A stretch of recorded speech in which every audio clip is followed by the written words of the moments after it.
Well, to shed more light on this, we have the pleasure to have this phone with Dr. Amr Atef, travel expert, PhD in Heritage and Museum Studies, Faculty of Tourism and Hotel Management, Hulwan University. Good afternoon, sir. Hello? Hello, can you hear me? Hello, Dr. Atef, can you hear me? Yes, I can. Can you hear me? Yes, of course. Yes, okay. Yes, Dr. Atef, Egypt's tourism revenues have increased by 5.1 billion US dollars during the first 9 months of the last fiscal year 2021 and 2022. How do you see the importance of this or the significance of this? Well, the increase of the $5.1 billion reflects the attraction that Egypt has. I mean, Egypt has lots of tourist attractions and has lots of elements that attracts, of course, travelers from all over the world. Yes. Plus the new markets that Egypt opened after the pandemic, you know, and they depended on different markets from Europe and from North and South America. That was really, that helped in the increase. And also, this increase reflects the stability that Egypt has. I mean, economical and political stability. Plus, there are lots of things that happen, like the moving the mummies from the Egyptian Museum, the mummies parade, you know, that everybody followed all over the world, and moving them to the NAMIC, the National Museum of Egyptian Civilization. So this ceremony, I think, did a big promotion. And then it was followed by the opening of the Avenue of the Sphinxes. Yes. Which yes. also reflected on the numbers of travelers that came to Egypt. Yes. Dr. Atef, how has Egypt overcome the negative effects that affected the whole world and the whole countries around the world in the economic and the touristic level, as the whole world have been facing the coronavirus pandemic for 2 years? Well, the whole world was facing the pandemic, of course, and it was all over the country, all over the world, as you said, not only in Egypt. Yes. Egypt took lots of serious steps. First was the enclosure that took place after the pandemic immediately, and then when things improved, Egypt opened up again. And as I was just saying, that the ceremony of the Avenue of the Sphinxes and the other ceremony of the Mummies Parade helped promoting tourism. So that helped in the increasing of the numbers of the travelers that came to Egypt. Now you go in the sites and you see travelers from Latin America, you see travelers from Europe, you see travelers from the Arab countries, like the Gulf countries. So Egypt took really good steps in the promotion, plus the new discoveries that has been taking place. I mean, day in and day out, there was a new discovery, and that had Egypt put on the news plan or the news map worldwide. People, when they come here, they say, we have heard about the excavations in Saqqara. We have heard about the excavations in Luxor. We have heard about the new city that has been discovered. So people want to come and see new things. And as I always say, Egypt is not the same. It's new Egypt now, and people come to see new Egypt. They come to see, it's not the traveler's mother's or grandmother's Egypt. It's new Egypt, and those kinds of Instagramic tours that helped promoting tourism. Yes, Dr. Atef, what you've have been saying is very true and correct, because Egypt has a special case concerning the tourism file, because every now and then we hear discoveries and excavation work taking place all around Egypt. And as you've just mentioned, that more than a year ago, Egypt witnessed the discoveries that took place in Saqqara, a series of discoveries that were taking place, and we are expecting more in this area. Yes. Absolutely. I mean, the Saqqara, the new discoveries at the Bobastian site, I mean, is amazing, and Yes. the coffins they found and all the artifacts. People want to come and see new things. And those new kinds of tourism, when they go in the site and kind of like Indiana Jones movies, that's a good advertisement. And again, it's this Instagramic tour, if I can say. Yes, yes, yes.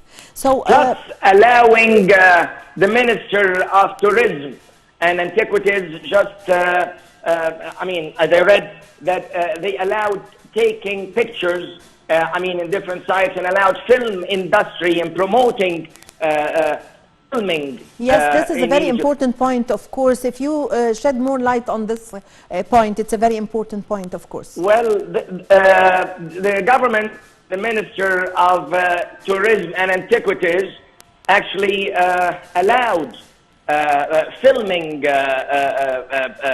industry or taking I mean, movie industry in the Egyptian desert and in the sites, and that will help a lot in promoting tourism. Imagine if, I mean, if they're shooting a film like Cleopatra, and they're talking about shooting it, for instance, as an example, for instance, in the Western Desert. They say it's in the Egyptian desert, or they're shooting movie in Nubia, or they're shooting movies in Hurghada or El Gona, you know. So this will be a very good advertisement point, and it will increase tourism, especially those of the National Geographic and the people of the documentary and the film industry all over the world. They will really be attracted to this decision, and I'm sure that we will be hearing about great news of filming and shooting movies in Egypt. Yes, yes. Dr. Atef, also a very important point that I would like to ask you about is also not only the discoveries that Egypt witnessed, but also the political leadership and the keenness on opening new museums and restoring and renovating old museums and reopening it once again. And we have several, a large number of museums around Egypt in all governorates, in Sharm el-Sheikh, in Kafr el-Sheikh, in El Minya, of course in Cairo. Could you give us your insight concerning this point? Sure, sure. Well, the leadership in Egypt, the political leadership, cares a lot about tourism, and President Abdel Fattah al-Sisi is the head of the Tourism Council of Egypt, and he cares a lot about tourism. And I'm going to tell you briefly, I happened to be visiting the Grand Egyptian Museum when it was allowed for the visitors, because now nobody is allowed to go there because they're working day and night to finish in the Grand Museum. Anyways, there was a tour there with a group from the US of A, and we were there at 9 o'clock in the morning on Friday. The people who were working in the museum said that His Excellency, the President Abdel Fattah al-Sisi, was there in the museum at 6 o'clock in the morning, visiting the museum to check the work and what's going on. That shows, reflects the care of the President, of course, for tourism. You know, this was the time that he could fit in his agenda, and he cared to go and check on the work.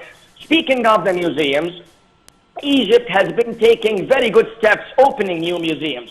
And now we have almost in every state in Egypt a museum. I mean, as you mentioned, we have El Minya Museum, we have Sohag Museum, we have El Fayoum Museum, El Lift Museum, we have the museum in Saqqara, we have the Namek, the Egyptian Museum of Antiquities, the Grand Museum that will be open, Sharm el-Sheikh Museum, Kafr el-Sheikh Museum. I mean, and even the resorts that didn't have museums in the past. Now they have museums opened in Hurghada and in Sharm el-Sheikh and in different resort sites and areas. So that will encourage tourism for sure. Egypt will be known for the local museums. They also have the Greco-Roman Museum in Alexandria that will be opened. Egypt will be known for the local museums, and people will be willing to come and enjoy the sites of the museum. And just to mention that the Grand Egyptian Museum that should be opened hopefully soon has or accommodates 100,000 pieces and artifacts. 100,000, which is considered to be one of the largest collections of Egyptian artifacts in one museum worldwide. Yes, Dr. Atef, also Egypt Air is planning to operate exceptional flights between Sharm el-Sheikh International Libya. Airport and with Libya. How do you see the importance of this step? I just read in the newspaper the other day that the Egyptian government will open flights between Sharm el-Sheikh Airport and Tripoli Airport in Libya. That's a good move, and that reflects back to what Egypt is trying to do to overcome the pandemic of the coronavirus, and they come out of it. When they allow those flights, this will open new markets from Libya, not only Libya, but from the North African countries, from the neighborhood countries. We're talking Algeria, Morocco, Tunisia, and they all are, I mean, they love Egypt and they want to come and spend their holidays here. So that will open a new market of all the North African countries. And I think will also help spreading relations and cooperation in the field of tourism and other fields between the neighborhood countries of the North African countries, which is, as I said, Libya, Tunisia, Algeria, Morocco. So that's a great move. Yes, Dr. Atef, also Sharm el-Sheikh is going to host in November the climate change conference COP27. So the plan is going underway that all the hotels in Sharm el-Sheikh would be environment friendly. So if you shed light on the importance of this, that all the hotels in Sharm el-Sheikh are on its way to be environment friendly. Egypt will be accommodating the climate changing summit in Sharm el-Sheikh. And before we talk about the hotels being of Sharm el-Sheikh being eco-friendly, we should mention that Egypt was the first country worldwide to react with the climate changing. Since the time of the pharaohs, when it stopped raining and when the climate changed, when they moved living from one place to another, when they had the oasis, when they built the dams, there are lots of spots that actually reflect on the that Egypt acted towards the climate changing. 5,000 or 4,000 years ago. And then if we talk about the hotels in Sharm el-Sheikh being eco-friendly or being or going green, now most of the hotels in Sharm el-Sheikh are eco-friendly, are green hotels, and the government is doing, and the Ministry of Tourism and Antiquities are doing great steps in training the staff of the hotels and giving them certificates and training them on the eco-friendly tourism. So that will be great, and they probably will declare Sharm el-Sheikh as an eco-friendly city or a green city. And that will also pour back in the advertisement of Egypt. So this summit of the climate changing will also help promoting tourism. I believe the coming couple of years will be very promising.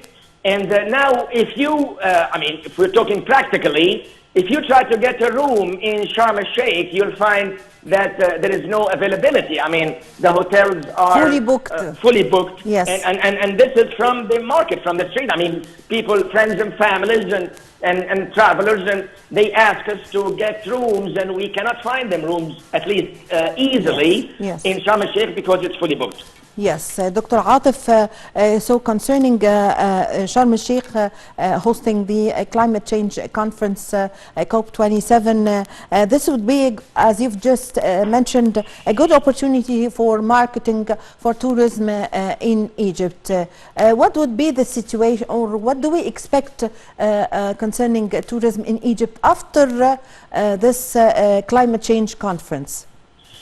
Well, after climate change conference or the climate change summit that will take place in Sharm el-Sheikh, I mean that will take place in November.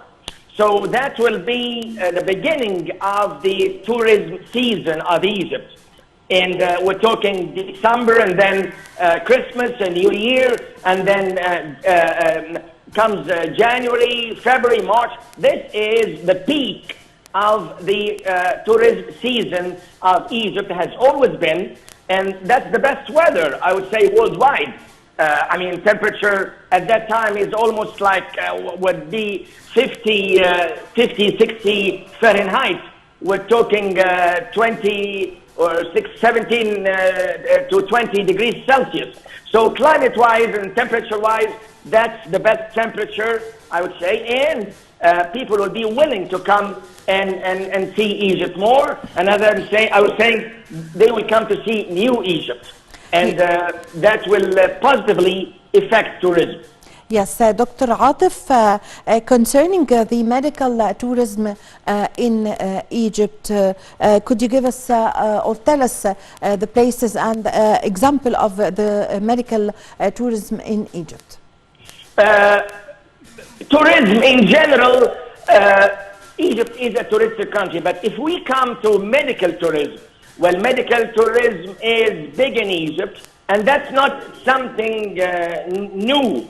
Yes. Actually, this has been, if we're talking about the Aga Khan, for instance, who suffered, the Aga Khan, the leader of the Ismailite sect, in the 50s, well, he suffered from a disease, and he was staying at one of the hotels in Aswan, and they advised him to cross the Nile and take a sand bath and a sun bath, and that helped him with this disease. And he built his house there in Aswan. He built his mausoleum there. So this is something that we can start from for promoting medical tourism in Egypt, to the extent that the Aga Khan himself lived in Aswan and had his mausoleum, and he was buried there. So today, there are lots of places for medical tourism, and that's part of sustainability. So if people want to have medical places to stay, they can go to Safaga, for instance, with the hot water springs they have there, the natural hot water springs. Yes. That they have there. And the oasis. The sun. The oasis also. Yes. And the oasis, and the Al-Kharga, and the Dakhla, yes, and Aswan also. And Aswan, for instance. And even people with breathing problems, people who have chronic lung problems, or they go to Aswan because of the dry weather. And they stay there because the weather is good for them. And there are lots of people who actually do that now. But medical tourism will also bring lots of attraction destinations to come and visit Egypt. And as I just mentioned, Safaga, El Qusayr, Aswan, and the oasis, El Fayoum, they have El Kharga and El Dakhla, El Farafra. Yes. So those are all medical resorts. Yes, yes. I thank you very much for your time. Thank you for your valuable information. Dr. Amra Atef, travel and tourism expert, PhD in Heritage and Museum Studies, Faculty of Tourism and Hotel Management, Halwani University. Thank you very much for joining us over the phone. Ladies and gentlemen, a short break and I'm going to be back with you.